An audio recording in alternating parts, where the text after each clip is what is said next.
Hello అండి, అందరికీ ఎలా ఉన్నారు? అందరూ బాగున్నారా? ఈరోజు మా అక్క వాళ్ళ దగ్గర నుంచి మా అత్త వాళ్ళ ఇంటికి వెళ్ళిపోతున్నాను.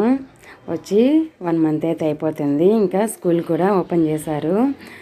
మా అత్తకి ఇష్టమైన సజ్జవడలు, పప్పు బిళ్ళలు అయితే తీసుకెళ్తున్నాను. మా అక్క వాళ్ళ ఇంటి దగ్గర ఒక ఆంటీ అయితే భలే చేస్తుందండి. క్రిస్పీగా ఉంటాయి పప్పు బిళ్ళలు అయితే. సజ్జవడలు అయితే స్పైసీగా తింటూ ఉంటే ఇంకా తినాలనిపించేలాగైతే ఉంటాయి. ఇవి రెండు మా అత్తకి మా మామకు చాలా ఇష్టము, అందుకే తీసుకువెళ్తున్నాను. డైలీ ఆంటీ అయితే అరిసెలు, ఒక్కొక్క రోజు లడ్డు అలా చేస్తూ ఉంటుంది. కానీ ఈరోజు మాత్రం పప్పు బిళ్ళలు, సజ్జవడలు అయితే చేసింది. ఫ్రెష్గా భలే ఉన్నాయండి, బాగా చేస్తుంది ఆంటీ. మా అత్తకి ఇష్టమైన ఈ సజ్జవడలు ఈరోజే ఆంటీ అయితే చేయడము నాకైతే చాలా హ్యాపీగా అనిపించింది. అందుకే అవన్నీ ఒక కవర్లో అయితే సర్ది బ్యాగ్లో అయితే పెట్టేస్తున్నాను. పొద్దున్నే టిఫిన్ అయితే తినేసి 10 గంటలకు అలా స్టార్ట్ అవుతాం.